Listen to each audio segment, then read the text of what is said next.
Hello শ্রোতা বন্ধুরা, নমস্কার আপনাদের সকলকে। কাহিনীর জগৎ চ্যানেলে আসার জন্য অসংখ্য অসংখ্য ধন্যবাদ জানাই। আমাদের এই ছোট্ট চ্যানেলটিকে আপনারাই পারেন বড় করে তুলতে, তাই আমাদের সাথে থাকতে আমাদের চ্যানেলটিকে সাবস্ক্রাইব করে রাখুন। চলুন এবার ঘটনা শুরু করা যাক।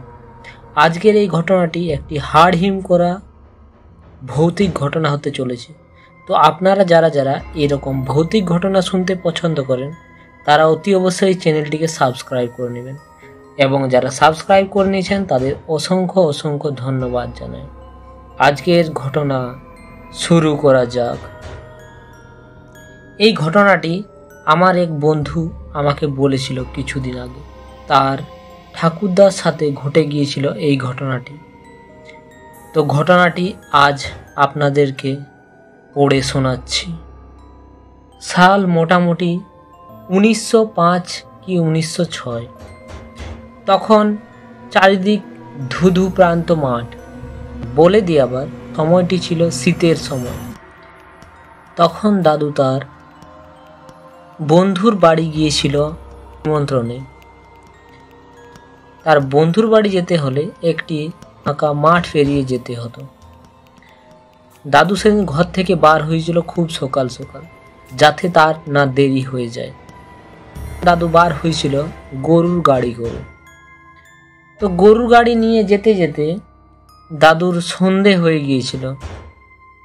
হঠাৎ যখন ওই মাঠে পৌঁছায় তখন চারিদিক ধুধু এবং ঘুটঘুটে অন্ধকার, ঝিঝি পোকার ডাকে যেন গা শিউড়ে শিউড়ে উঠছে,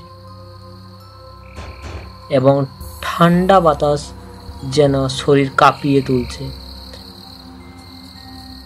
এমনি সময় দাদু যখন মাঠের মাঝ বরাবর গিয়ে পৌঁছালো, দাদুর মনে হলো শেয়ালের ডাক শুনে যেন অনেক অন্য জগতে চলে এসেছে।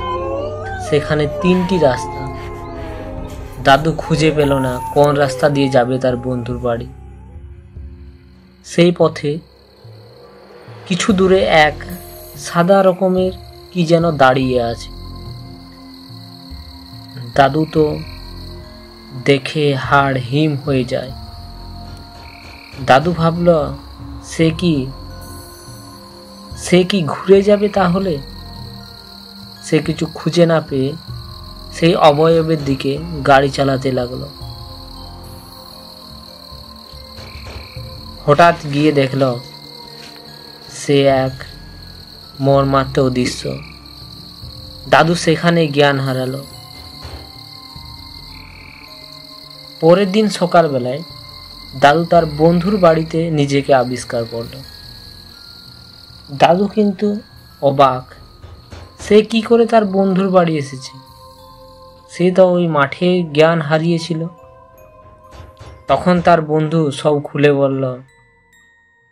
তো পরবর্তী পর্ব শুনতে এই চ্যানেলটিকে ঝটপট করে সাবস্ক্রাইব করে রাখুন। দেখা হচ্ছে পরবর্তী পর্বে।